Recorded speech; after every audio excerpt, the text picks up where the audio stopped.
अच्छा, ये जो क्वेश्चन सामने दिख रहा था ये हो गया था क्या? हो गया सर। ओके ओके, फिर तो ये भी हो गया होगा,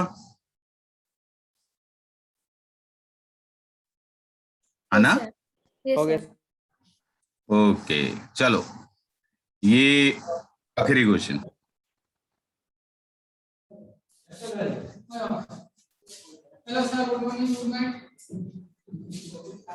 फटाफट करो, और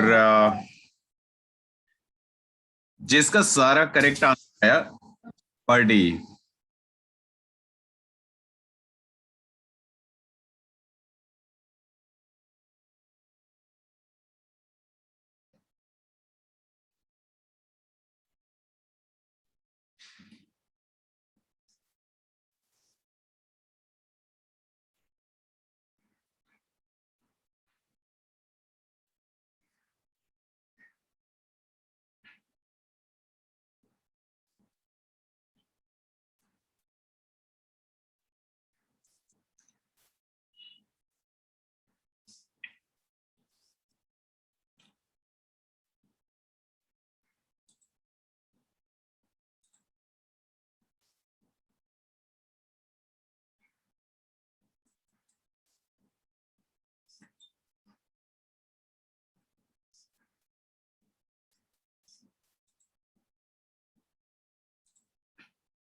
दिमाग काम कर रहा है?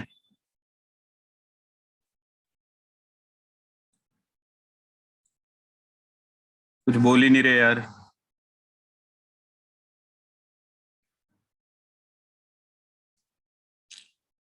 ऐसे कैसे चलेगा?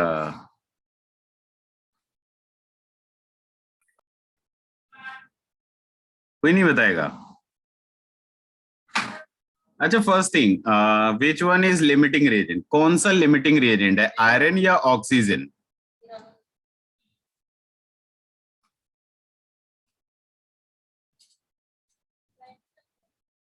अरे क्या हो गया भाई, कोई कुछ बोल ही नहीं रहा।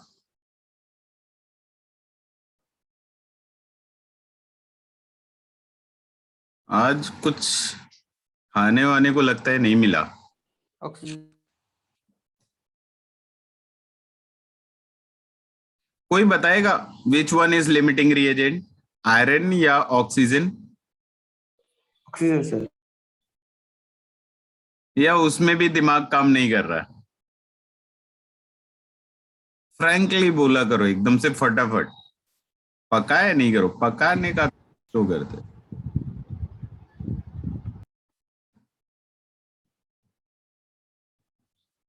कोई बोल ही नहीं रहा यार कुछ भी। चलो आज देखते हैं कौन कितनी करता है।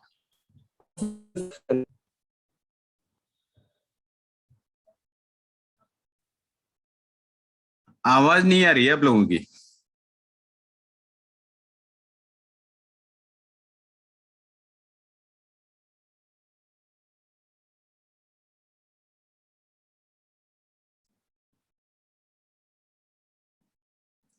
अरे कोई नहीं बोल रहा। क्लास में आ गया ना, मैं पीट दूंगा, बता रहा हूँ। इधर बैठ के बोलता रहता हूँ, तुम लोग नहीं बोलते हो ना। Oxygen, okay, oxygen is limiting reagent बोल रहे हैं। अच्छा, the fact is iron is limiting reagent.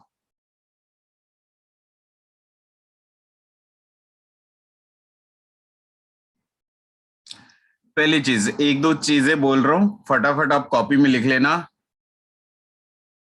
एक दो स्टेटमेंट एक्स्ट्रा भी बोलूंगा जिससे कुछ डिमोटिवेशन भी होगा, because it is not expected in repeater batch कि मैं लिमिटिंग रिएजेंट का क्वेश्चन 10 से 12 क्वेश्चन कराऊं, पिछली क्लास में कराया था, और सिमिलर क्वेश्चन आज दूं और आप लिमिटिंग रिएजेंट भी ना बता पाओ, it is not expected in repeater batch.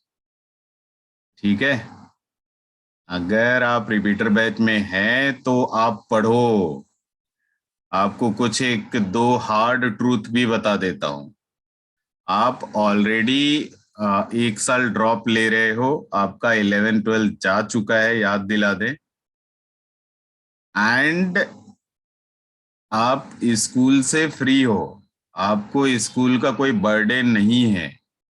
यहाँ पे आप केवल 3 घंटे ऑनलाइन क्लास चलती है, उसके बाद टोटल टाइम आपके पास होता है पढ़ने का, एंड उसमें भी कंटिन्यूअस क्लासेस नहीं होती हैं, there is a gap of 1 day. इसके बाद भी अगर आपका वर्क कंप्लीट नहीं होता है, you are not revising, you are in wrong track. बहुत मुश्किल है, मैं पहली बता रहा हूं, अभी स्टार्ट है, you can take it as warning. क्योंकि अभी पहले चैप्टर में अगर ये हालत है, तो आप इमेजिन करो कि मैंने 20 चैप्टर पढ़ा दिया है, उसके बाद पढ़ाते जा रहा हूं, आप 20 चैप्टर का रिवीजन क्या करोगे जब आपसे 2 पेज रिवाइज नहीं हो रहा। ठीक है, आपसे ये एक्सपेक्टेशन नहीं है। अगर मुझे 11-12 वाला बच्चा बोलता तो I can accept, but repeater से I can not accept. You have time to read, आप नहीं पढ़ रहे हो, इट्स योर फॉल्ट। चलो अभी स्टार्ट कर। ठीक है, iron is the limiting reagent, किसी को मिला? अरे हाँ नहीं, रेस्पॉन्ड करो जल्दी से।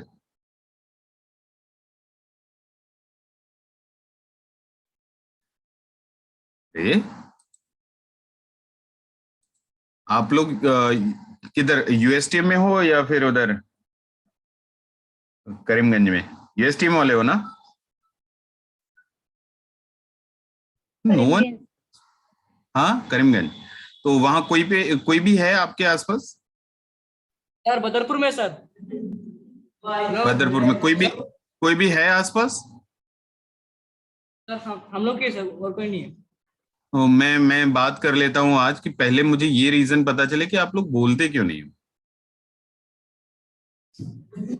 दैट इज द प्रॉब्लम यार, जब तक बोलोगे नहीं मुझे समझ में कैसे आएगा। आप समझो, अगर मैं क्लास में होता, सामने होता, तो मैं चेहरा देख करके समझ जाता, लेकिन यहाँ पे ना इस इंटरफेस पे जब तक आप बोलोगे नहीं मुझे समझ में नहीं आएगा ना। यहाँ पे आपका चेहरा तो दिख नहीं रहा मुझे, चेहरा दिख रहा होता मैं चेहरा देख करके समझ में आ जाता कि आपके दिमाग में क्या चल रहा है। At least you have to speak, आपको बोलना पड़ेगा बच्चे, फिर मैं समझ में आऊंगा कि क्या करना है। तो चलो फ्रेश स्टार्ट करते हैं बढ़िया से। First thing, iron limiting reagent है, इसमें डाउट है?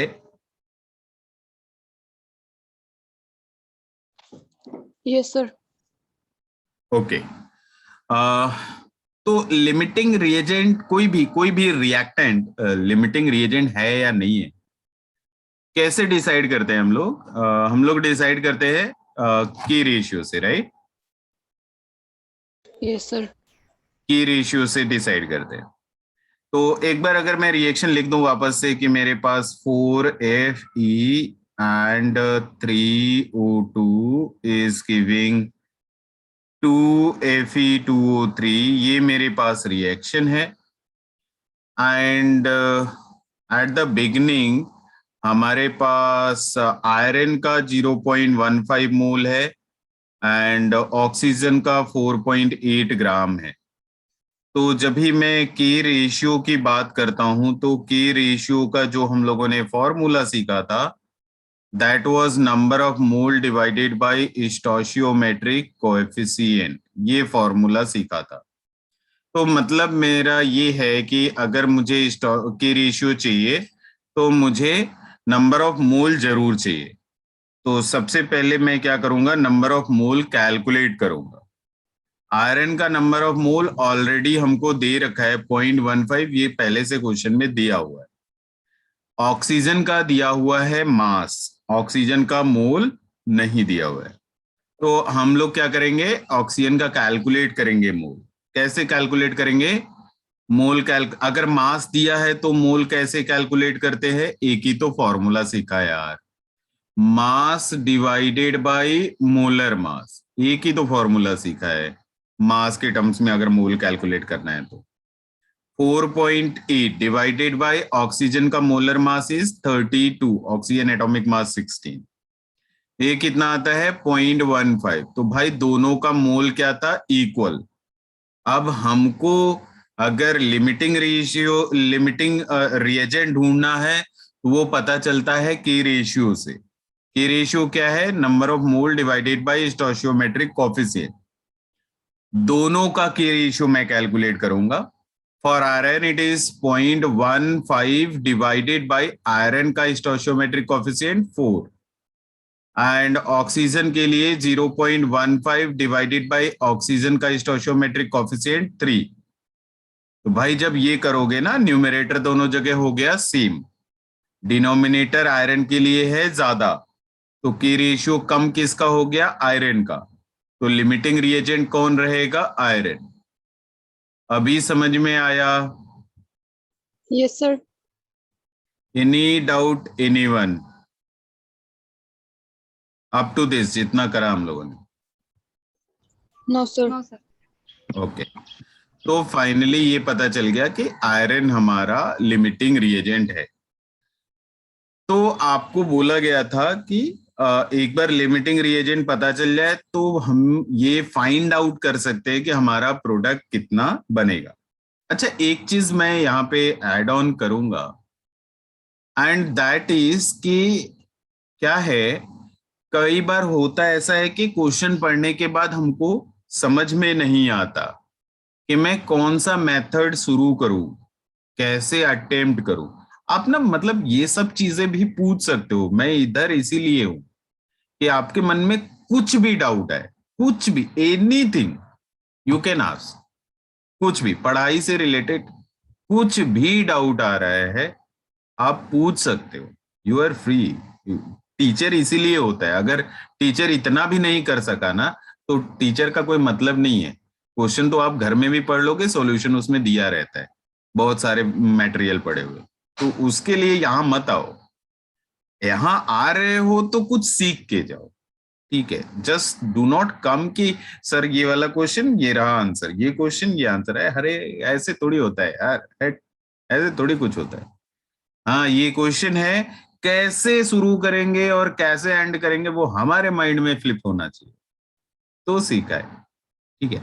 हाँ, तो मैं एक ट्रिक बता रहा था एक्चुअली कि आपको ना कैसे पता चलेगा कि आपको लिमिटिंग रिएजेंट का कॉन्सेप्ट यूज करना है।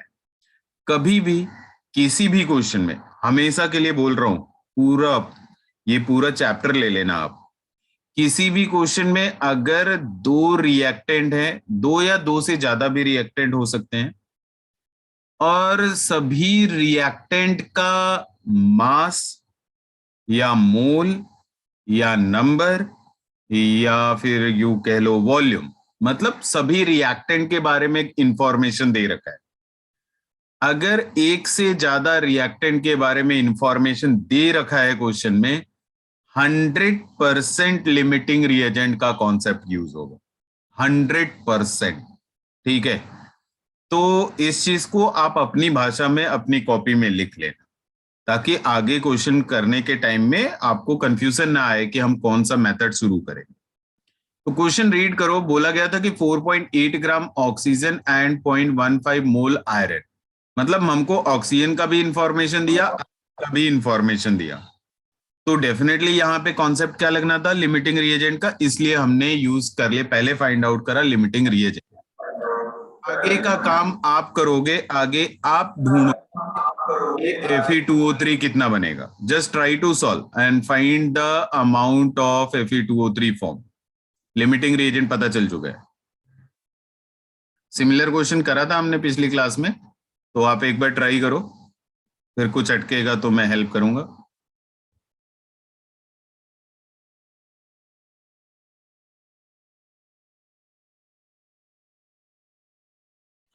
240 है सर। 240। जहां तक मेरी याददाश्त ठीक है 240 नहीं आता है। 240 नहीं आता बच्चे।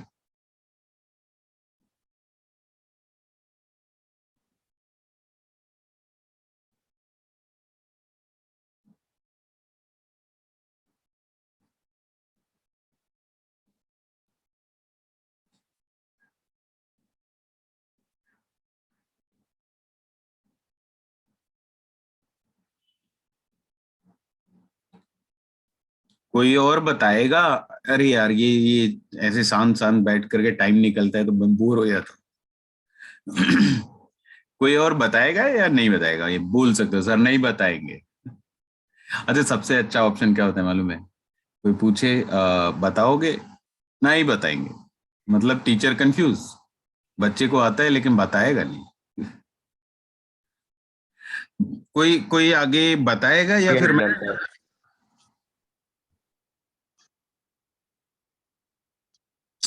कुछ नहीं बोल दे यार, क्या हो गया तुम लोगों को? चलो मैं भी तब इंतजार ही करता हूँ 1-2 घंटे तक। जब तक आप बताओगे नहीं मैं सॉल्व नहीं करूंगा।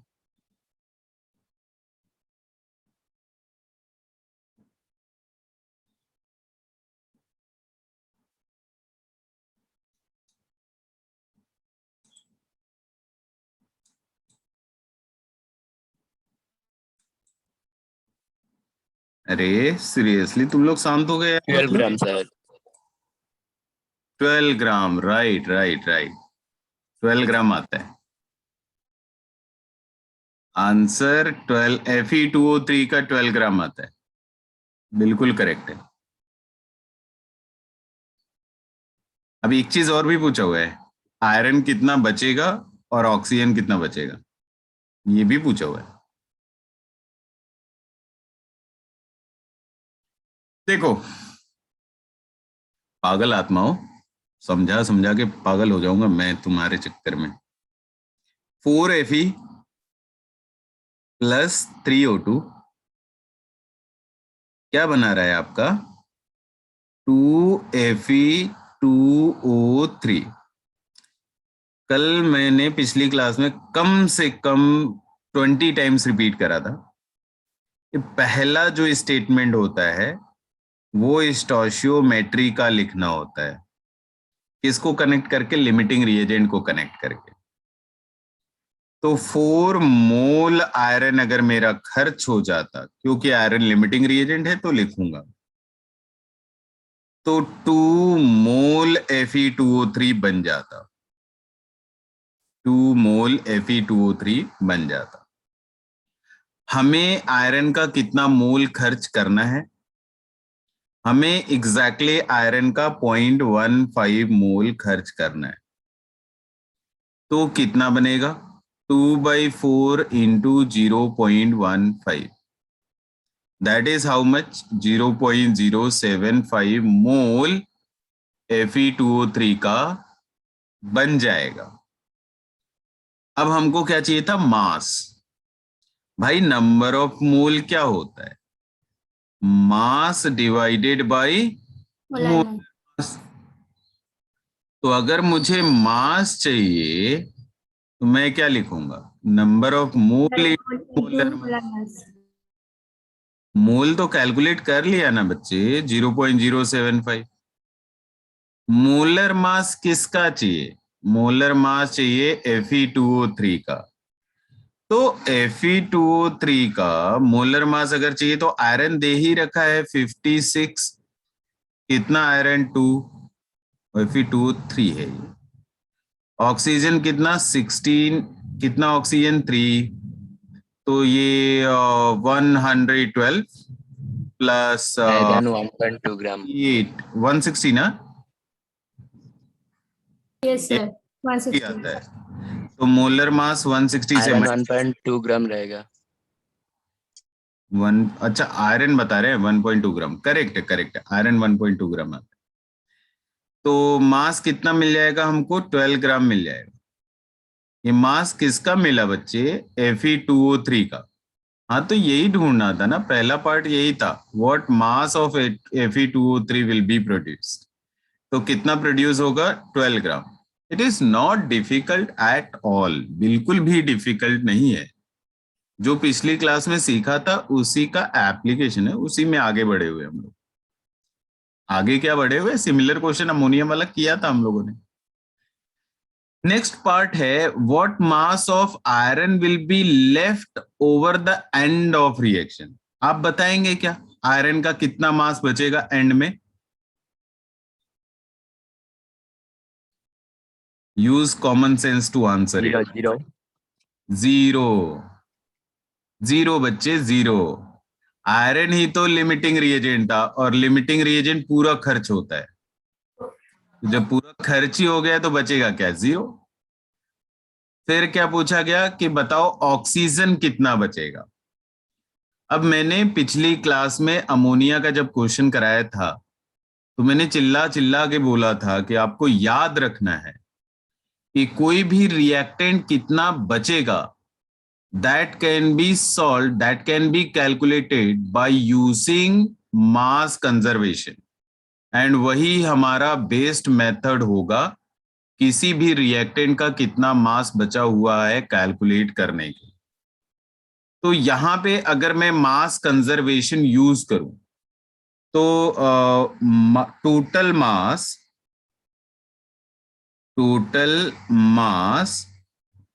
बिफोर रिएक्शन स्टार्ट होने से पहले टोटल मास कैलकुलेट करना है।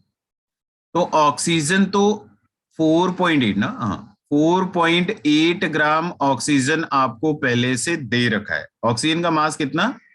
4.8 ग्राम, वो आपको क्वेश्चन में दे रखा है।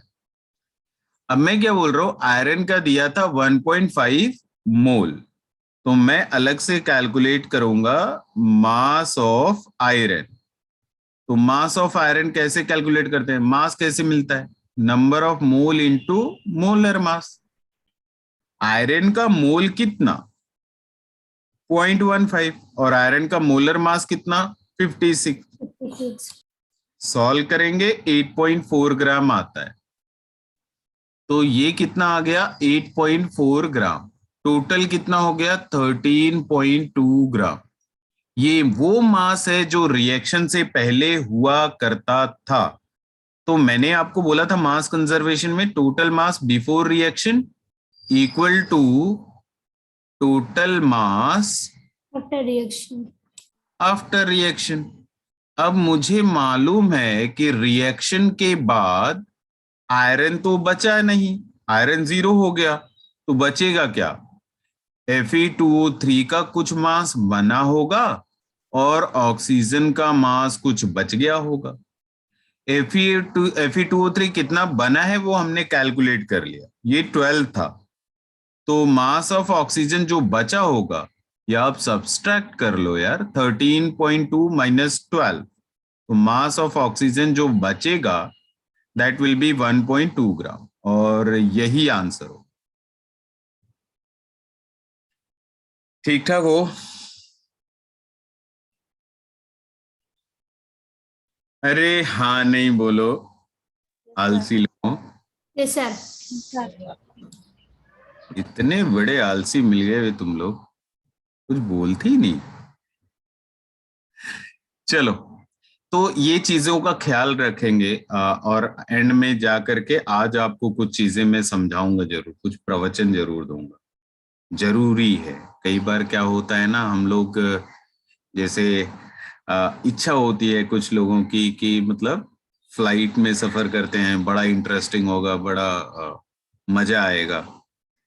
लेकिन अगर यही फ्लाइट का ड्यूरेशन, जैसे मान लीजिए आपको सिलचर से गुवाहाटी आना है, आपको ऑप्शन दिया जाए कि आपको बाई कार जाना है, बाई ट्रेन जाना है, बाई फ्लाइट जाना है, तो यू विल प्रिफर कि यार मतलब एडवेंचरस होगा, थोड़ा मजा आएगा, फ्लाइट से चल।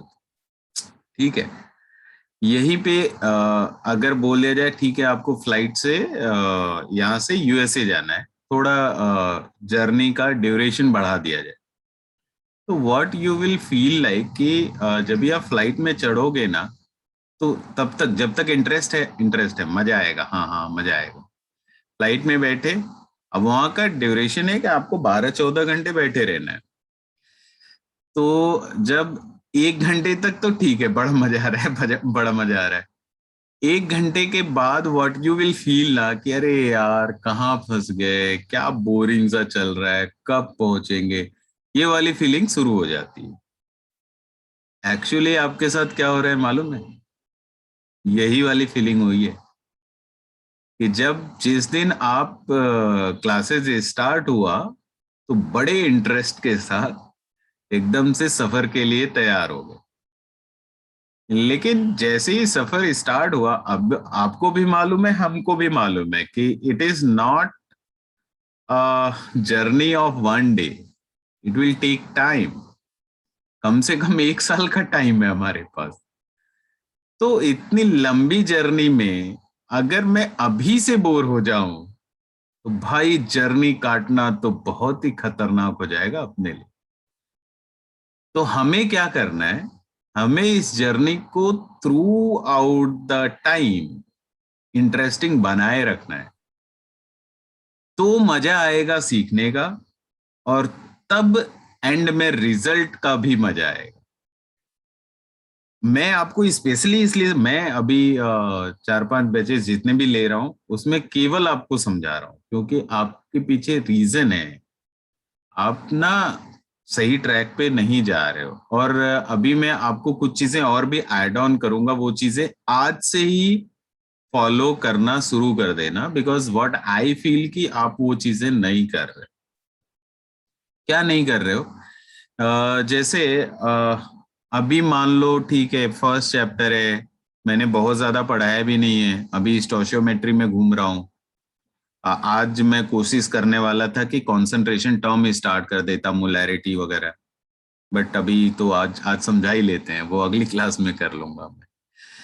तो अभी होगा क्या, मान लीजिए ये चैप्टर खत्म हुआ। केमिस्ट्री में टोटल है 31 चैप्टर। आपका डेफिनेटली सिलेबस ऑन टाइम खत्म हो जाएगा, वो आपको भी मालूम है, हमको भी मालूम है, मैं खत्म कर लूंगा। What will be the problem ना, आप अभी फील भी किए होगे, जो अभी एग्जाम गया है, आपने जो एग्जाम दिया होगा इंजीनियरिंग वाले, मेडिकल वाले तो मान लीजिए 12 तारीख को देंगे। अगर वो एग्जाम दोगे ना, तो यू विल रियलाइज कि मतलब नहीं होता भाई। ऐसा थोड़ी है कि आप कल एग्जाम है तो आज बैठ करके पूरे 31 चैप्टर सारे रिवाइज कर गए, ऐसे ऐसे थोड़े होता है।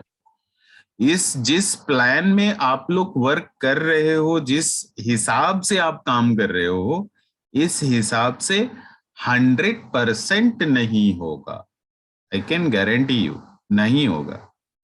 आपको उस दिन शायद 1-2 चैप्टर रिवाइज हो जाए, 4 चैप्टर 10 चैप्टर रिवाइज हो जाए, एक सब्जेक्ट का, बहुत बड़ी बात हो जाएगी। आपका 31 चैप्टर रिवाइज नहीं होगा। तो फर्स्ट मिस्टेक जो आप अभी तक करते आ रहे हो, उसे करेक्ट करोगे। वो मिस्टेक क्या है मैं बता रहा हूं। मिस्टेक तो बता ही दिया, अब उसका इलाज बता रहा हूं आपको करना क्या है। जैसे अभी हम लोगों ने मोल से रिलेटेड चीजें सीख ली, ठीक है। मोल के 2 फॉर्मूले सीख लिए, स्टोशियोमेट्रिक कोफिशिएंट वाले फॉर्म सारे क्वेश्चन भी कर लिए, एंड लिमिटिंग रिएजेंट वगैरह सब कुछ जान लिए। What I should do, I will bring a paper, a blank paper, और लास्ट 3-4 क्लासेस में जो भी मैंने सीखा हुआ है, I will make a important points note. अब वो इम्पोर्टेंट पॉइंट्स में मैं बिल्कुल ऐसा नहीं करने वाला कि मैं मोल का डेफिनेशन लिख रहा हूं। अरे मुझसे बड़ा गधा कोई नहीं होगा, मैं मोल का डेफिनेशन लिखूंगा तो फिर मुझे क्या करना चाहिए? अगर मान लो आपको मोल का डेफिनेशन चाहिए ही, तो जस्ट लिखो डेफिनेशन मोल, इसके अलावा कुछ नहीं लिखना है। आप वहां कुछ नहीं लिखोगे, बस इतना ही लिखना है। एंड ऐसा करके ना, अगर आप प्रिपेयर करोगे, तो अभी तक जितना हमने पढ़ा है वो हाफ पेज में खत्म होगा। हाफ पेज बोल रहा हूँ, हाफ पेज भी ज्यादा बोल रहा हूँ मैं। उसमें की रेशियो, लिमिटिंग रीजन केवल लिमिटिंग रीजन LR लिख करके छोड़ दिया, दैट्स इट। इससे ज्यादा कुछ करना नहीं। अब इसके बाद का प्रोसेस क्या होगा, जैसे आज हमने क्लास करा और आज के भी इंपॉर्टेंट पॉइंट इसी में ऐड कर दिए हमने। क्लास एंड होने के बाद एटलीस्ट इवनिंग में कम से कम 1 से 2 बार वो पेज में जरूर ओपन करूंगा, 100% ओपन करूंगा। ओपन करके मैं देखूंगा उस पेज पे डिफाइन मोल, मेरा दिमाग चलेगा, मैं मोल का डेफिनेशन सोचने की कोशिश करूंगा। रिकॉल हो गया, अगर याद आ गया तो बहुत अच्छी चीज है। अगर याद नहीं हुआ, तुरंत से कॉपी ओपन करो और पहले मोल का डेफिनेशन पढ़ो। बिकॉज आपको जब मोल का डेफिनेशन ही, इतनी बड़ी बड़ी चीजें क्यों करेंगे हम, है ना? तो वो चीजें आप तुरंत से पढ़ोगे। एंड इसका सबसे ज्यादा प्लस पॉइंट कहां है? इसका सबसे ज्यादा प्लस पॉइंट ये है, आपको हो सकता है कि पहले दिन और दूसरे दिन या तीसरे दिन भी मान लेता हूं टाइम लग जाएगा। हो सकता है ये आपका हाफ पेज, मतलब फिर से डेफिनेशन वगैरह देखने में और चीजों को देखने में हो सकता है यार आधे घंटे 1 घंटे निकल गए। हाँ तो दो ना टाइम, आधे 1 घंटे दो तो सही, मैं बता रहा हूं उसका कॉन्सिक्वेंस क्या होगा। 3 दिन बाद 4 दिन बाद यही जब हाफ पेज उठाओगे ना, 5 मिनट में सारे फॉर्मूले सारे डेफिनेशन रिफ्लेक्ट होंगे। You need not to open the notebook, आपको जरूरत ही नहीं पड़ेगी। एंड अगर कल एग्जाम है ना, मैं कॉपी थोड़ी पढ़ने वाला हूं, मैं बस ये पेज उठाऊंगा, आधे 10-15 मिनट देखूंगा, एग्जाम दे दूंगा। That is the base thing and that is the plan how we can prepare ourselves कि एंड मोमेंट पे मुझे क्या करना है। अगर ये काम आज नहीं कर रहे ना हम, तो बेटा साल के एंड में 31 चैप्टर केवल केमिस्ट्री के, घंटा नहीं होगा कुछ भी। वहां टॉपिक का नाम नहीं ले रहा हूं मैं, चैप्टर का नाम बता रहा हूं। 31 चैप्टर है, ठीक है? नहीं रिवाइज हो पाता 31 चैप्टर, किसी का नहीं हो पाता।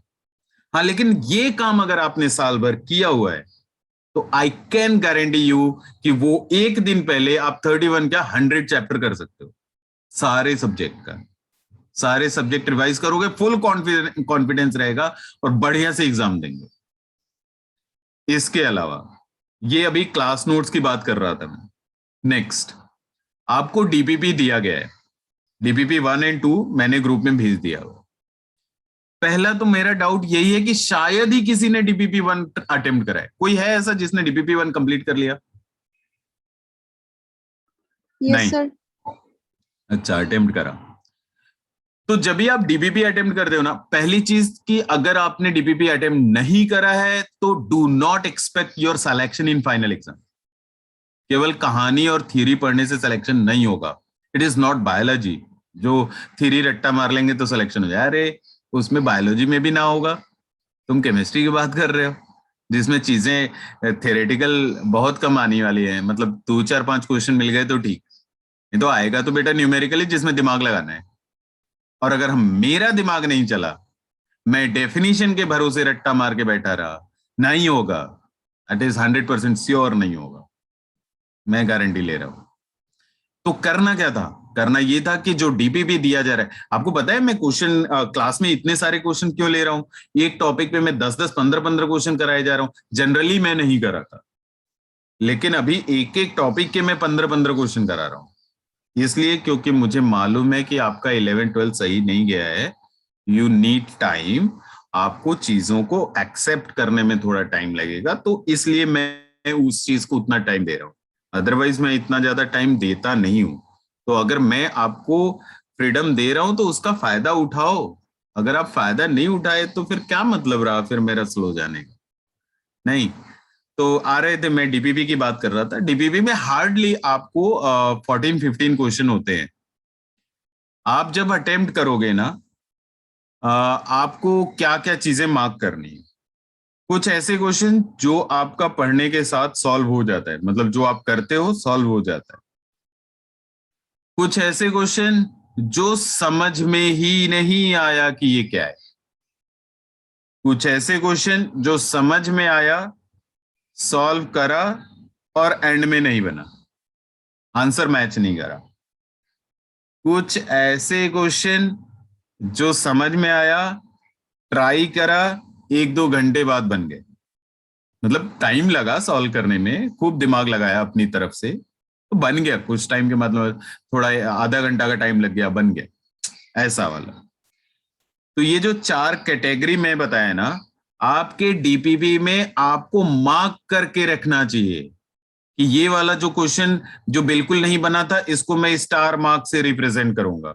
ये जो बिल्कुल बना ही नहीं, एक बार क्वेश्चन तो समझ में आया लेकिन बना नहीं, तो उसको मान लो बॉक्स से रिप्रेजेंट कर रहा हूं। और जो समझ में भी आ गया, सॉल्व भी हो गया लेकिन टाइम लगा, उसको ट्रायंगल से मार्क करूंगा। You will have to mark this in your DPP, mark करना पड़ेगा। क्यों मालूम है?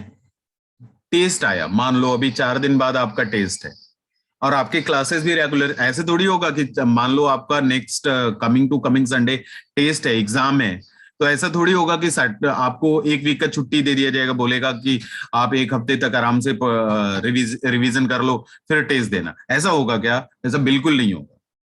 तो फिर क्या करोगे? संडे को एग्जाम है तो सैटरडे की रात तक पढ़ोगे, पूरा रात पढ़ोगे और फिर संडे को एग्जाम दोगे? अरे क्या बेवकूफी करने जा रहे हो, ये बेवकूफी मत करो, डू नॉट डू दैट। इससे चीजें रिजॉल्व नहीं होंगी, कॉम्प्लिकेट हो जाएंगी। तो आपको करना क्या है, आप डीपीपी उठाओ, आपने सॉल्व करा, ये सारे जो भी सिंबल लगाने थे आपने लगा लिए, ठीक है। तो जब भी डाउट सेशन होता है, वो डाउट सेशन में पहले तो जो नहीं बने वो क्लियर कर लो और मेक योर ऑन सॉल्यूशन। क्योंकि मैं यहाँ पे कंप्लीट एक एक मल्टीप्लीकेशन डिवीजन नहीं करूंगा। डीपीपी का question I will just explain you कि कैसे कैसे प्रोसीड करोगे तो सॉल्व होगा। वहां पे नंबर, एक एक नंबर मल्टीप्लीकेशन डिवीजन नहीं करूंगा जैसे मैं क्लास में करता हूँ। मल्टीप्लीकेशन डिवीजन आपको करना। तो चलो मैंने एक्सप्लेन कर दिया, आपने सॉल्व कर लिया एंड उसका सॉल्यूशन आपने खुद से लिख लिया, सॉल्व कर लिया। अब जब भी रिवीजन की बारी आती है ना, आपको क्या समझाया कि थ्योरी मेरा हमेशा इतना स्ट्रांग होना चाहिए कि मैं किसी भी चैप्टर को 10 से 15 मिनट में रिवाइज करके खत्म कर दूं। क्योंकि वो थ्योरी मैंने हर रोज पढ़ी हुई है। ये जो शॉर्ट नोट्स बताया था, मैं शॉर्ट नोट का जो ट्रिक बताया था, ये मैंने हर रोज ओपन करा था। हर रोज ओपन करोगे ना, एक चैप्टर में 5 से 10 मिनट से ज्यादा का टाइम लग ही नहीं सकता, इम्पॉसिबल है, नहीं लग सकता, मैं गारंटी ले रहा हूं। तो ये आपका हमेशा रेडी रहता है। एग्जाम से जस्ट पहले वाले दिन मैं डीपीपी ओपन करूंगा, थ्योरी मेरा रेडी ही था, स्पेशली वो वाले क्वेश्चन जो मुझसे नहीं बने थे, मैं केवल वही देखूंगा, बाकी क्वेश्चन देखूंगा ही नहीं। तो हो सकता है 20 क्वेश्चन में से मेरा 4-5 क्वेश्चन अटका हो, तो मुझे केवल वो 5 क्वेश्चन पढ़ना है, सॉल्यूशन अपने दिमाग में रिफ्लेक्ट कराना है, सोचना है। फिर अगर मुझे नहीं रिफ्लेक्ट हो रहा है तो मेरा हैंड रिटन सॉल्यूशन मेरे सामने है, वो देखूंगा। ऐसे बढ़ता है कॉन्फिडेंस। आप जो कर रहे हो that is very very dangerous. उसमें कॉन्फिडेंस नहीं आएगा and you will be frustrated. अगर आप अपने ही रास्ते पे चलते रहे, 1 से 2 महीने बाद फ्रस्ट्रेट हो जाओगे। क्यों हो जाओगे? क्योंकि सारे सब्जेक्ट में 2-2, 3-3 चैप्टर खत्म हो जाएंगे। फिर आपको रियलाइज होगा कि अरे मेरा ये नहीं हो रहा है, वो नहीं हो रहा है, ऐसे नहीं हो पा रहा है, मुझसे क्वेश्चन नहीं बन रहा है, मुझे याद नहीं रह रहा है। अरे तो आप प्रॉपर तैयारी के साथ जंग में गए ही नहीं। आप पता चला डंडा लेकर के जंग में चले गए और उधर गोलियां चल रही। तो आपसे बड़ा बेवकूफ कौन होगा फिर? अगर आपके जंग में गोलियां चल रही है तो भाई आप उस हिसाब से प्रिपेयर होकर के जाओ ना। डंडा लेकर के जाओगे तो कुछ होगा नहीं। उधर अफगानिस्तान में चल रही है गोलियां, जाओ डंडे लेकर के, कुछ होने वाला है क्या उधर? कुछ नहीं। तो चीजें समझ में आई आपको? क्या समझाया जा रहा था अभी? Yes, sir. तो ये चीज आज के आज से स्टार्ट हो जानी चाहिए। मुझे अब आगे से कोई ऐसी चीज सुनने या समझने को नहीं मिलना चाहिए कि सर मैं ये थ्योरी भूल गया, ये मेरा रिवाइज नहीं हुआ। ये वाली चीज आप नहीं बोलोगे। क्योंकि अगर आप प्रॉपर तैयारी के साथ चल रहे हो, प्रॉपर वे में जा रहे हो, तो ये वाली चीजें तो स्टूडेंट के तरफ से कभी नहीं आनी चाहिए, सर मैं ये भूल गया या फिर मेरा रिवाइज नहीं हुआ। नहीं, दैट इज प्योर एक्सक्यूजेस। पूरी तरीके से वो एक्सक्यूज ही होता है, उसमें पूरा का पूरा फॉल्ट स्टूडेंट का होता है, उसमें और कुछ नहीं होता। वो एक एक्सक्यूज देने का बढ़िया वाला, कोई एक स्टूडेंट रहा होगा समझदार, वो बढ़िया वाला एक्सक्यूज खोजा कि क्या एक्सक्यूज दूं कि टीचर कुछ बोल ना पाए, वो पूरी तरीके से एक्सक्यूज होता है। That is not the thing कि जिसको डील करा जाए। तो चलो आज बहुत ज्यादा समझा दिया नहीं? अरे इसमें भी हाँ और ना नहीं बोलते हुए तुम लोग कितने बेकार आदमी हो।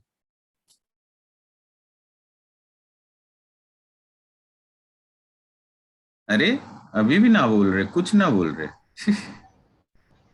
बहुत बहुत बेकार आदमी हो, सही आदमी नहीं हो तुम लोग। आगे स्टार्ट करा जाए? Yes, sir. Yes, sir. चलो आगे स्टार्ट करते हैं, और थोड़ा मजबूती के साथ आगे बढ़ो। वो वाला नहीं कि हाँ यार फ्लाइट का सफर इंटरेस्टिंग तो लगता है लेकिन 1 घंटे से ज्यादा हो जाए तो फिर वही फ्लाइट का सफर चुभने लगता है कि भाई कब खत्म होगा। ये वैसा वाला थोड़ी होना चाहिए। इंटरेस्ट है मतलब इंटरेस्ट है एंड तक, ऐसा वाला। तो मोल के हम लोगों ने 2 फॉर्मूले सीख लिए हैं। एक mass of the sample divided by molar mass, दूसरा number of particle divided by Avogadro number. ये 2 फॉर्मूले हम लोगों ने सीख लिए। आज हम लोग सीखेंगे थर्ड फॉर्मूला। और थर्ड फॉर्मूला सीखने से पहले आपको क्वेश्चन, जैसे शुरुआत के दोनों फॉर्मूले याद हो तो हमने क्वेश्चन से ही सीखा था, डायरेक्ट फॉर्मूला नहीं लिखा था। तो वैसे ही इसमें भी एक क्वेश्चन के थ्रू हम लोग देखेंगे कि थर्ड वाला फॉर्मूला कैसे आता है। वैसे थर्ड वाला फॉर्मूला काफी लोगों को मालूम होगा। खैर मैं एक बार क्वेश्चन लिखता हूं फिर उसके बाद देखते हैं। क्वेश्चन ये है, calculate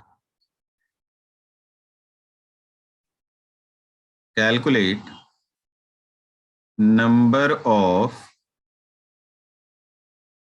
mole of, sorry number of मोल किसने बोला, नंबर क्यों बोला, कैलकुलेट वॉल्यूम ऑफ, मेरा दिमाग घूम गया तुम लोगों से बात कर करके। Volume of 1 mole of ideal gas at STP। ये करना है आपको। अगर आपको कुछ नहीं मालूम तो धीरे धीरे मैं ऐड ऑन करता जाऊंगा। STP is simply representing 22.25 standard temperature and pressure. Correct है, स्टैंडर्ड टेम्परेचर एंड प्रेशर। जो स्टैंडर्ड टेम्परेचर लिया जाता है, the value of standard temperature is 0 centigrade या फिर 273 केल्विन। इसे आप ऐसे भी समझ सकते हो कि डिग्री केल्विन क्या होता है, डिग्री सेंटीग्रेड प्लस 273। ठीक है, तो अगर आप डिग्री सेंटीग्रेड 0 रख दोगे तो केल्विन कितना मिल जाएगा, 270। स्टैंडर्ड प्रेशर जो होता है दैट इज 1 बार। ठीक है, दैट इज 1 बार। और एक कन्वर्जन फैक्टर बता दूं, 1 bar is equals to 0.987 ATM, ऐसा होता है। ठीक है, द नेक्स्ट थिंग इज, अगर हमको वॉल्यूम कैलकुलेट करना है तो आइडियल गैस बोला हुआ है, आइडियल गैस इक्वेशन यूज कर लेंगे। And that ideal gas equation is PV is equals to nRT। आप देखो तो प्रेशर आपको मालूम है, टेम्परेचर मालूम है, number of mole equal to 1 question में बोला हुआ है 1 मोल। तो R के बारे में अगर जानना है तो R is known as universal gas constant, universal gas constant, और इसका जो वैल्यू होता है यूनिवर्सल गैस कांस्टेंट का, that is 0.0821 litre atm per mole पर केल्विन। ये यूनिट होता है वैल्यू के साथ। अगर मुझे वॉल्यूम कैलकुलेट करना है तो मैं क्या लिखूंगा, nRT डिवाइडेड बाई P। अब यहाँ पे वैल्यू रखा जाए तो यहाँ पे अगर मैं वैल्यू सब्स्टिट्यूट करना शुरू करूं तो number of mole is 1, R का value 0.0821, temperature is 273 divided by the pressure is 0.987। अब आपको एक चीज बताऊं कि अगर आप एग्जैक्ट कैलकुलेट करते हो, एग्जैक्ट बोलने का रीजन ये है कि ये जो टेम्परेचर हमने 273 लिखा हुआ है, ये एग्जैक्ट सीन में 273 नहीं होता है। The exact value is 273.15, 273.15। और ये जो 0.987 लिखा है, ये एग्जैक्ट 0.987 नहीं होता है, वो थोड़ा सा और डेसिमल में आगे लिखते जाएंगे। मैं आपको बोल रहा था कि अगर मैं बहुत ज्यादा एक्यूरेट कैलकुलेट करूं तो वैल्यू जो आती है दैट इज 22.7 लीटर आती है, दैट इज 22.7 लीटर। चलो आपको एक दो चीजें और अपडेट करते हैं। अगर आपने प्रेशर बार में लिया हुआ है, 1 बार लिखा हुआ है, 1 बार मतलब 0.987 एटीएम लिखा हुआ है, तो वॉल्यूम 1 लीटर आता है। अगर आपने यहां पे प्रेशर में 0.987 ना लिख करके 987 की जगह पे 1 लिख दिया, मतलब आपने क्या कर दिया, मतलब आपने एटीएम 1 एटीएम लिख दिया। 1 बार नहीं लिया, कितना लिया, 1 एटीएम लिखा, तो आंसर आता है 22.4 लीटर। ये दोनों डिफरेंट आता है। जब आप 1 बार रखोगे तो 22.7 आता है, जब आप 1 एटीएम रखोगे तो 22.4 आता है। तो आपको मैं बताऊं कि जनरली क्या होता है कि जब ये तो एग्जैक्ट चीज क्या होती है वो हमको मालूम रहना चाहिए, बट जब हम लोग क्वेश्चन सॉल्व कर रहे होते हैं तो प्रॉब्लम सॉल्विंग के दौरान हम लोग 22.7 नहीं लिखते, हम लोग वो 1 बार को 1 एटीएम ही लिख देते हैं और हमारा वैल्यू कितना आ जाता है, 22.4 लीटर आ जाता है। That is for the calculation purpose only. But अगर मुझसे कोई अलग से पूछ ले, मान लो आपको कोई और टीचर मिल गया, आपसे पूछ ले कि बोलो भाई कि आपने प्रेशर 1 बार लिया और जो टेम्परेचर है वो 273.15 लिया, बताओ 1 मोल का वॉल्यूम कितना आएगा, तो हम बोलेंगे 22.7 लीटर आएगा। अगर प्रेशर 1 एटीएम ले लिया तो 22.4 लीटर आएगा। लेकिन जब भी हमारे सामने क्वेश्चन दिखाई देगा, प्रॉब्लम दिखाई देगा, हम लोग न्यूमेरिकल क्वेश्चन कर रहे होंगे, तो we will never take this 22.7। हम लोग हमेशा क्या लेंगे, 22.4 वाला ही लेंगे, that is for sure and fix. अभी बोलो, किसी को कोई डाउट? No sir. ओके, हम बार की जगह एटीएम क्यों लेंगे क्वेश्चन में? क्या क्या, कैन यू रिपीट? वही सर, आपने कहा ना क्वेश्चन सॉल्व करने के टाइम में हमें बार की जगह एटीएम लेना है। करेक्ट, हाँ। क्यों सर? अगर एसटीपी बोला भी है ना तो 1 एटीएम मान करके कर देंगे हम लोग। अभी तो उसमें और भी चमत्कार है, थोड़ी देर में ऐड करने वाला हूं, लेकिन उसको थोड़ी देर बाद। तो यहां तक क्लियर है? Yes sir. ओके, तो अब देखो, जो क्वेश्चन हमने सॉल्व करा, क्वेश्चन हमारा यही था कि अगर हमारे पास 1 मोल आइडियल गैस है, एसटीपी बोला हुआ है, तो वॉल्यूम कितना आता है, 22.4 लीटर आता है, ठीक है, हमने समझ लिया भाई 22.4 लीटर आता है। अभी अगर मान लो मैं आपसे पूछूं कि मेरे पास ना one one mole nitrogen gas है।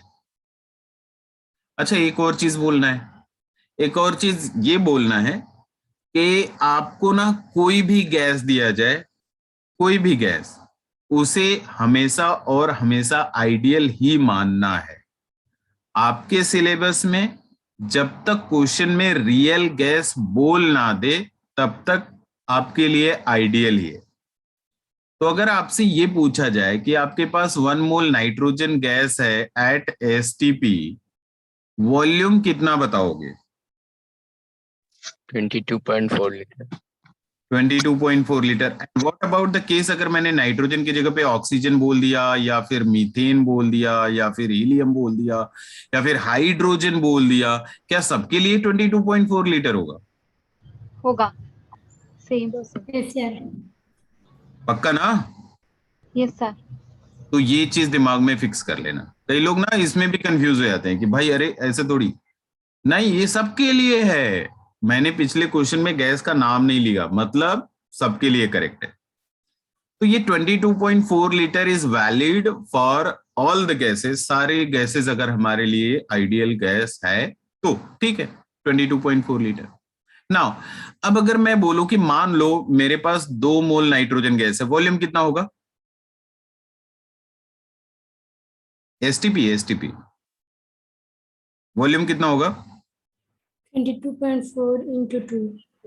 ओके, बहुत आसान है, 44.8। लो, लिख लिया हमने, 2 इंटू 22.4। 3 मोल होता तो 3 से मल्टीप्लाई कर देते, नहीं? अच्छा, अगर इसका रिवर्स काम करना रहे हम लोगों को, तो रिवर्स काम करने का मतलब ये है कि मान लो मैंने बोला कि मेरे पास 100 लीटर गैस है एसटीपी पे, कैन यू टेल मी कि नंबर ऑफ मोल कितना होगा? 100 by 22.4. 100 divided by 22. 4. सबको क्लियर है ये? Yes, sir. तो यही आपका थर्ड फॉर्मूला है मोल कैलकुलेट का। जो भी वॉल्यूम दिया जाएगा उसे आपको हमेशा लीटर में लिखना है एट एसटीपी डिवाइडेड बाई 22.4। तो यही आपका थर्ड फॉर्मूला है, मैं लिख लेता हूं, आप कॉपी कर लो इसे। Number of mole is equal to volume of gas, ये तो मालूम भी रहा होगा कईयों को, volume of gas at STP in liter divided by 22.4। अब देखो, अब थोड़ा दिमाग लगाने वाला क्वेश्चन दूं मैं, दिमाग लगाओगे? जी सर, ट्राई करेंगे। Yes, sir. Yes sir. चलो थोड़ा सा दिमाग लगाते हैं, ज्यादा नहीं। क्वेश्चन ये है, imagine if I have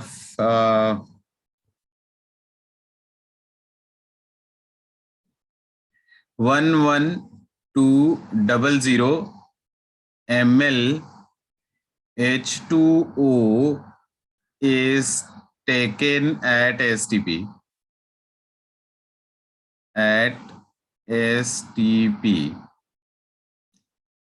then calculate number of mole of H2O। आप एक बार ट्राई करो तो देखो, क्या पता हो जाए आपसे। देखने में तो बड़ा सिंपल सा चीज है।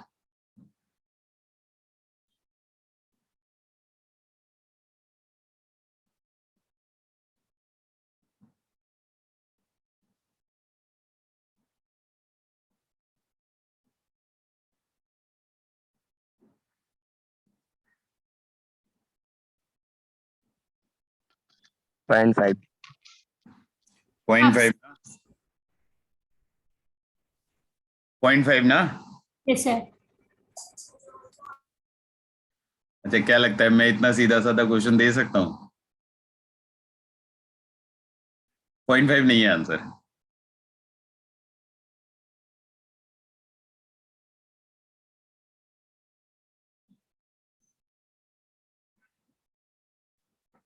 आंसर तो 0.5 नहीं है। चलो पहला हिंट देता हूं। आपने जो पीछे फॉर्मूला लिखा है उस फॉर्मूले के नीचे स्टार मार्क करके एक लाइन लिखना। क्या लिखोगे? वो जो फॉर्मूला लिखा था, that formula is not valid for, और ऐसा लिखो, ओनली वैलिड फॉर गैस। कम से कम इतना तो ध्यान रखो कि वो फॉर्मूला केवल और केवल गैस के लिए वैलिड हो, क्योंकि वो फॉर्मूला डिराइव कहां से हुआ था? PV is equal to NRT से डिराइव हुआ था, जो कि गैस इक्वेशन है। तो वो फॉर्मूला वैलिड किसके लिए रहेगा? केवल और केवल गैस के लिए वैलिड रहेगा। तो सबसे पहले आपको ये सोचना था कि ये जो H2O बोल रहे थे, H2O STP पे गैस होता है क्या? No, sir. Sir liquid. Standard temperature pressure पे it is going to be liquid. तो फॉर्मूला ही वैलिड नहीं था, फिर तो सारा ही गलत हो गया। फिर सॉल्व कैसे करेंगे? फिर प्रॉब्लम उठता है कि ठीक है गलत तो हो गया, सॉल्व कैसे करें? तो देखो, अब मुझे मालूम है मेरे पास मोल कैलकुलेट करने का 3 ही फॉर्मूला है। एक मास के लिए, दूसरा नंबर के लिए, और तीसरा वॉल्यूम के लिए। ये पता चल गया कि वॉल्यूम यहाँ पे एप्लीकेबल होगा नहीं, तो 2 ही बचा, या तो मास या तो नंबर। अब नंबर यहाँ पे दिया नहीं है, ठीक है, और वॉल्यूम से नंबर डायरेक्टली मिलेगा नहीं, तो बेटा नंबर वाला भी गया, बचा क्या? मास। तो यहाँ फॉर्मूला कौन सा यूज होने वाला था? मास वाला ही यूज होने वाला था। तो कैसे करेंगे उसको? देखो, हम क्या बोलेंगे कि अच्छा, एक information, you should also know that information, वो तो सबको ही मालूम रहना चाहिए। What is the density of water?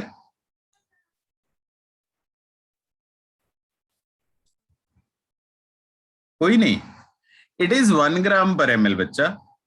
And it will happen many times कि आपको क्वेश्चन में वाटर का डेंसिटी यूज हो रहा होगा और क्वेश्चन में नहीं दिया जाएगा।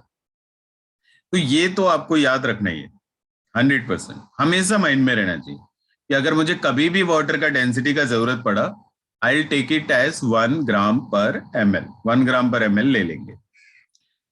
तो अब इसे कैसे करें? तो भाई देखो, ये रहा डेंसिटी, ये रहा volume. We can calculate the mass. Mass कैसे? Density into volume. तो डेंसिटी इंटू वॉल्यूम करूंगा, 11200 ग्राम आ जाएगा। ये मिल गया मास। नंबर ऑफ मोल चाहिए, है ना?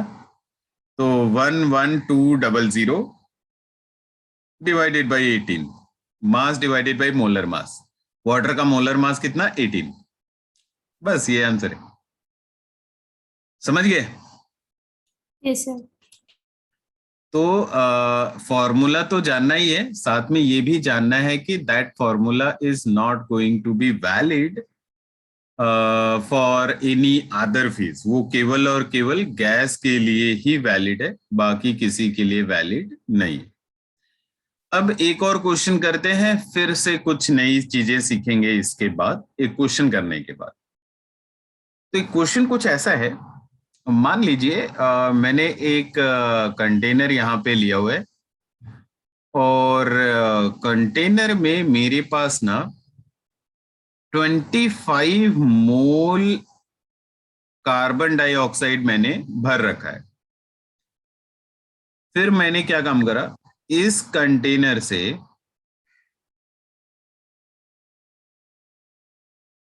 176 ग्राम कार्बन डाइऑक्साइड हटा दिया। जो बच गया उसमें से 3.011 इंटू 10⁻24 मॉलिक्यूल और हटा दिया, मॉलिक्यूल और हटा दिया। फिर जो बच गया उसमें से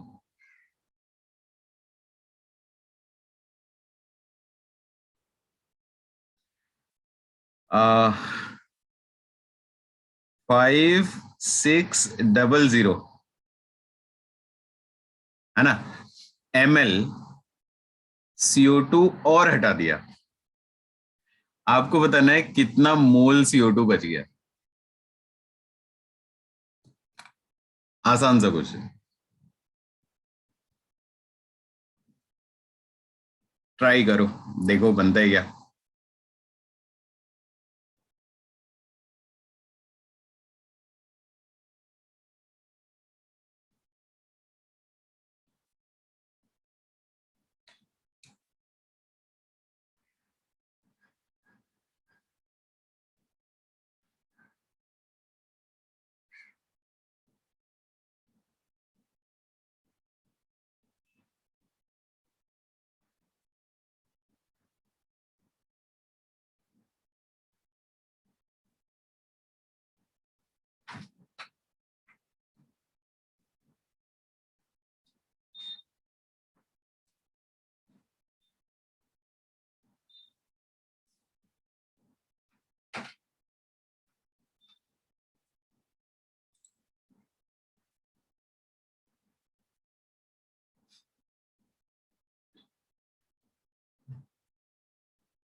$15.75। और कोई बताएगा? बहुत आसान क्वेश्चन है यार, डिफिकल्ट तो बिल्कुल नहीं।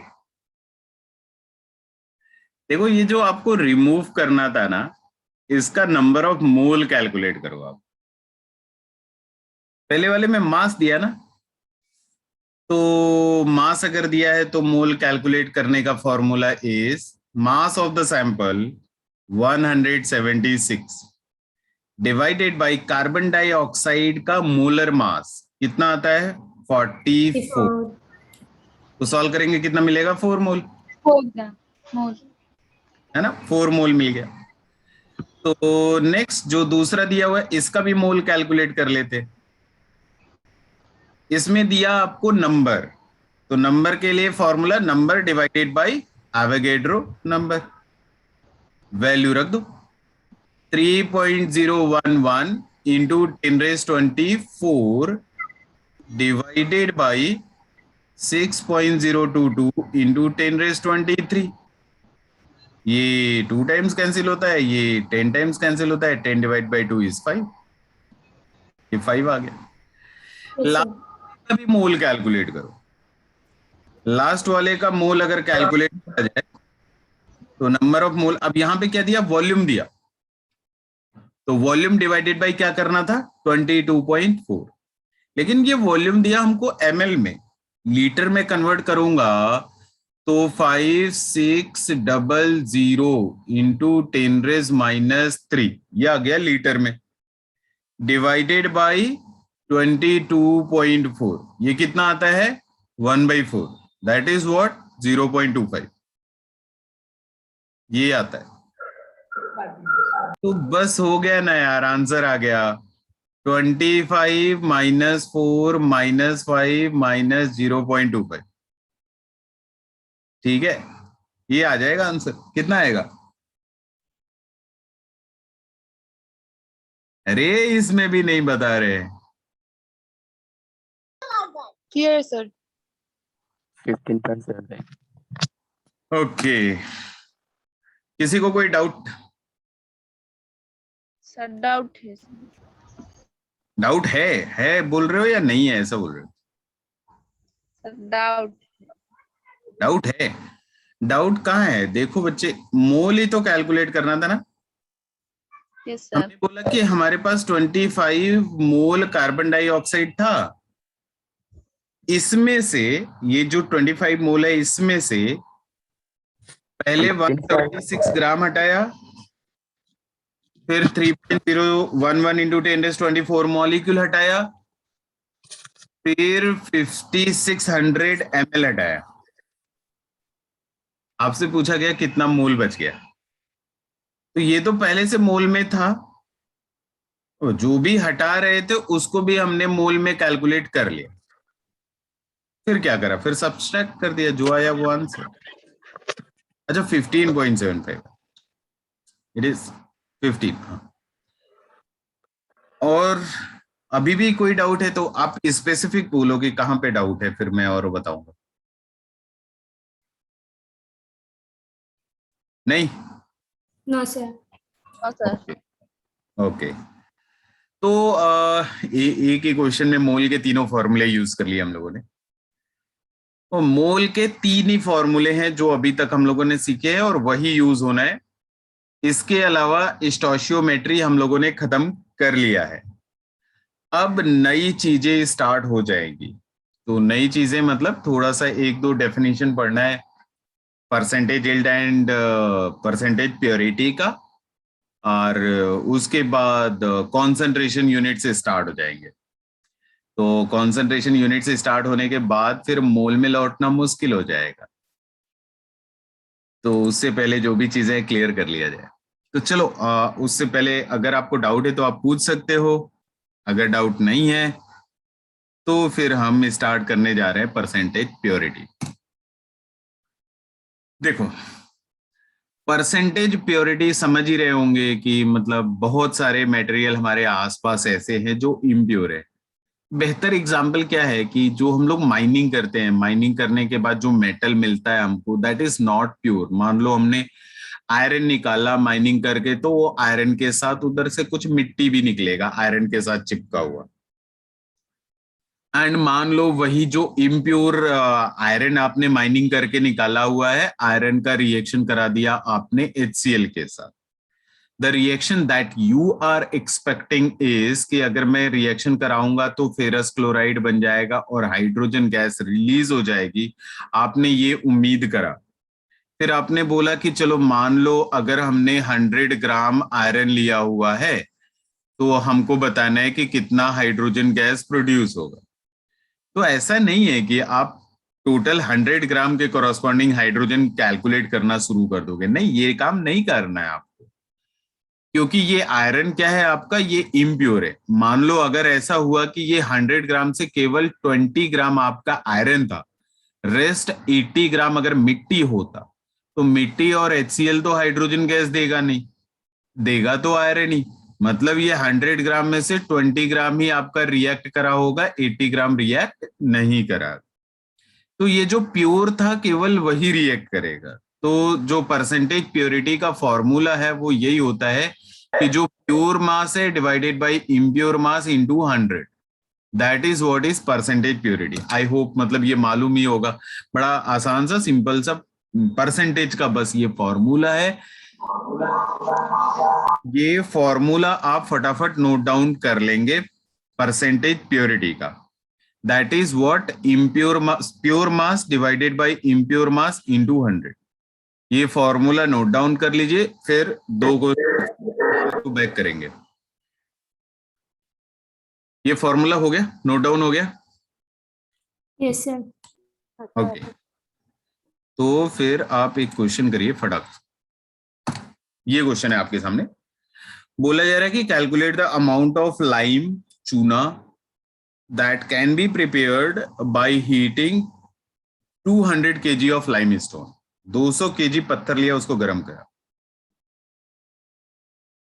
बोल रहे सर इम्प्योर मास तो 80 है ना? अच्छा अच्छा अच्छा, पिछले वाले में डाउट हो गया। हाँ देखो देखो, ऐसा डाउट नहीं रखो भाई। इम्प्योर ये फॉर्मूला था, तो मैंने यहाँ पे कैलकुलेशन करा कि 20 डिवाइडेड बाय 100 इंटू 100 लिखा।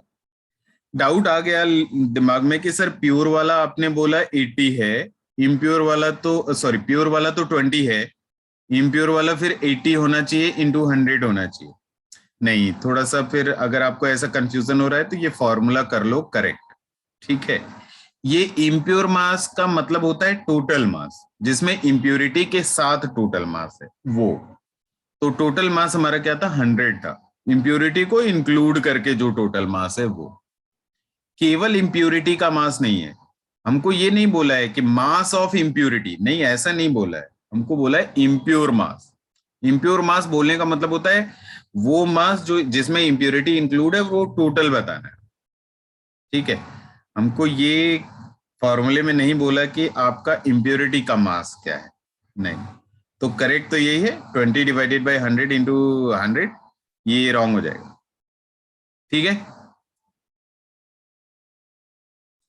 अब आप ये क्वेश्चन करो, आज का आखिरी question. Calculate the amount of lime that can be prepared by heating 200 kg of limestone. अगर आपको रिएक्शन चाहिए तो मैं रिएक्शन बता देता हूं। वैसे रिएक्शन शायद मैंने पिछली क्लास में बताया था कि कैल्शियम कार्बोनेट को जब आप गर्म करते हो तो ये टूट जाएगा कैल्शियम ऑक्साइड में एंड कार्बन डाइऑक्साइड। ये रिएक्शन यूज होगा यहाँ पे।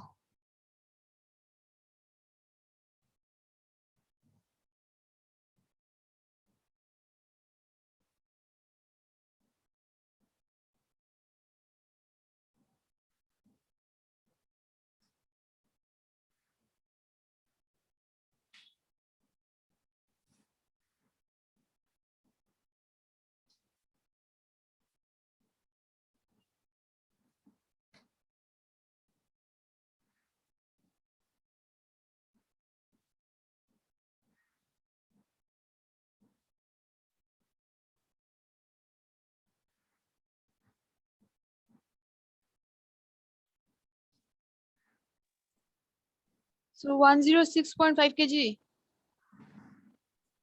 106.45 ऐसा आता है, आता है। ऐसा भी डाउट पूछने लगे सर बदरपुर कब आएंगे? आएंगे, जल्दी आएंगे। अच्छा उधर आएंगे तभी पढ़ेंगे, यहाँ बैठ के पढ़ाऊंगा तो नहीं पढ़ेंगे। अपने फोकस पे ध्यान रखो हमेशा, अपने टारगेट पे। टारगेट अचीव होना चाहिए, रास्ता कुछ भी हो, ठीक है। 106 बता रहे थे ना? Yes sir.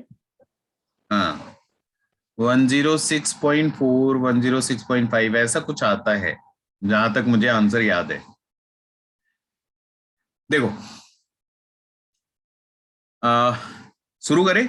अगर आपने अपना दिमाग लगा लिया है तो स्टार्ट करूं मैं?